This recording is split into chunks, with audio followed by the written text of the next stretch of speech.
Hello, I'm Jared Taylor with American Renaissance. My fellow Americans, the state of our union is, well, there is no unity in this union. What does the expression, my fellow Americans, even mean? What do Americans have in common? It had better not be race. You can lose your job if you say being white has anything to do with being American. It's not culture, it's not language, it's not religion either. We can be as different from each other as pygmies are from Japanese. But we're all good Americans because diversity is our strength, right? We're not even united by citizenship. Time magazine had a whole cover story called "We Are Americans," just not legally. Hop the border and you're an American, even if the only word in English you know is amnesty. Maybe you don't even have to be here. In one of her off-the-record speeches, Hillary Clinton said American identity is an intellectual invention. That means these Ethiopians living in a grass shack are just as American as you are, just so long as they have the right ideas. So I'll start my speech over again. My fellow white American citizens. I know it's a bit of a jolt to be called white, because these days, whenever anyone talks to you as a white person, it's usually to insult you. That's because in this so-called union, we are the only people that it's okay to hate. You may remember a short-lived Twitter account called Blue Check Watch. All it did was gather tweets from verified Twitter users who said they hated white people, or wanted us to go extinct, or who called us fucking monsters, etc. Blue Check Watch found more than 900 verified users who hate white people. Now, did Twitter boot them for their hate speech? No. It booted Blue Check Watch. Try hating anybody but white people and see how long you last on Twitter. On college campuses, it's common to treat whiteness as a disease. There are courses called critical whiteness studies to try to understand this defective condition. They offer courses with titles like The Problem of Whiteness, because you're a problem. And so, if you put up a sign on campus that says, "It's okay to be white," that's a hate message. This was at a university in Canada, but you get the same thing here. It's clearly not okay to be white. As an article posted on Salon in 2015 explained, white men must be stopped. The very future of mankind depends on it.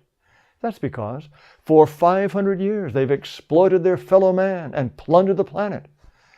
The solution, of course, is to replace us with people who aren't white, who will save us from our racism, our xenophobia, our sexism, inequality, homophobia, the Second Amendment, and if we're really lucky, from capitalism too. This is all part of the diversity that white people are supposed to be celebrating.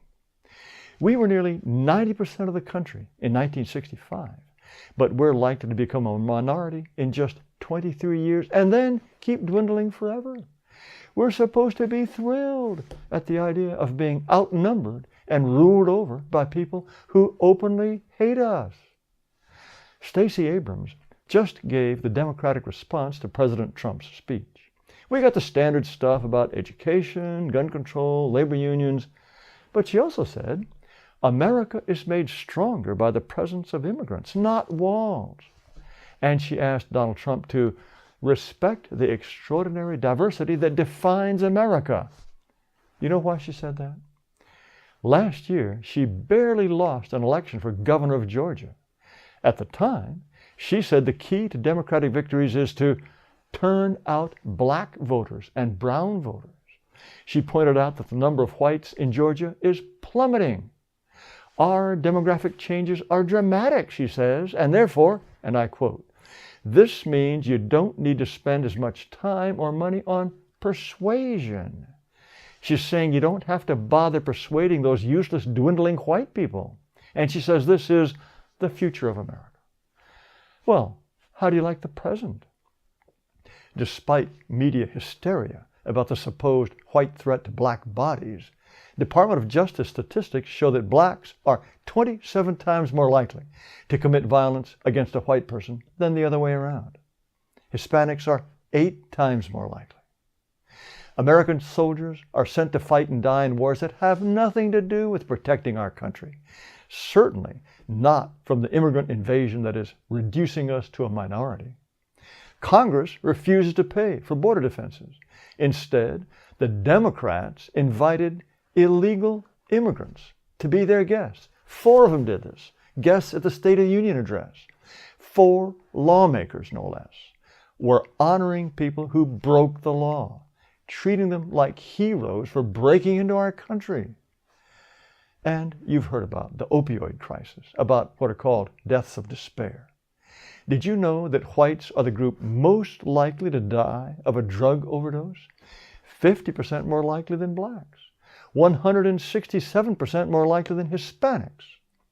Until 2000, the white overdose rate had always been lower than the black rate, and then it shot right up. Likewise, for decades, the mortality rate for middle-aged whites was declining, but again, beginning in 2000, it started to climb and hasn't stopped going up. It's because of overdoses, alcoholism, suicide. No other race saw its death rates rise. Only whites, and it was worldwide news. But did you know that 2 prestigious medical journals rejected this study, even though one of the authors, Angus Deaton, was a Nobel laureate?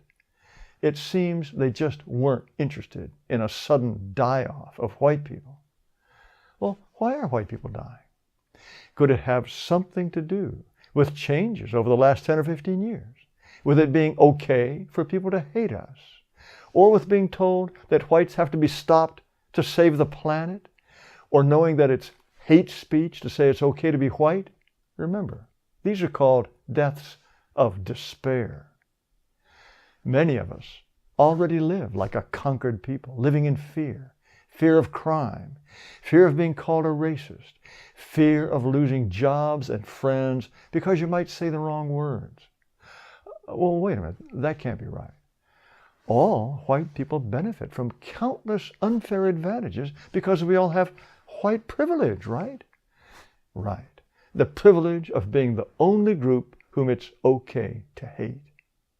Well, the media tell us President Trump is a white nationalist, even a white supremacist.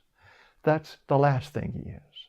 In the State of the Union address he just gave, he talked about blacks, Hispanics, Asians, women, the disabled, immigrants, Jews. Who didn't he talk about? Now, he did talk a lot about illegal immigrants. He even had the family of a couple murdered by an illegal stand up and take a bow. He said, now is the time for America to show the world that it is committed to ending illegal immigration. Republicans cheered. Democrats sat there stony-faced. They don't care about stopping illegal immigration. But Donald Trump also said this, I want people to come into our country in the largest numbers ever, but they have to come in legally. He doesn't care where they come from. And the fact is, 90% of legal immigrants are non-white, just like the illegals. Donald Trump, alleged white supremacist, would never dare say white people have the right to remain the majority in the country their people built.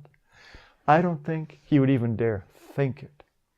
He may want to stop illegals, and God bless him for that, but he doesn't even think about white people. The state of white America is grim. If we do nothing, we will become a despised minority in the country our ancestors built.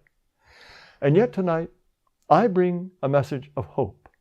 Whites all across America and all around the world are waking up. It's more than okay to be white. White people from Europe carved a great nation out of the wilderness. It's only because they made it the marvel of the world that millions of people from backward countries want to come here. We could still astonish the world with our productivity, creativity, intelligence, our unique spirit. But for that, we must reclaim our identity, our proud identity as a European people. Thanks for watching, and be sure to subscribe to our YouTube channel. Also, take a look at our podcast channel. It's on YouTube at Amren Podcasts. And please visit our website at amren.com.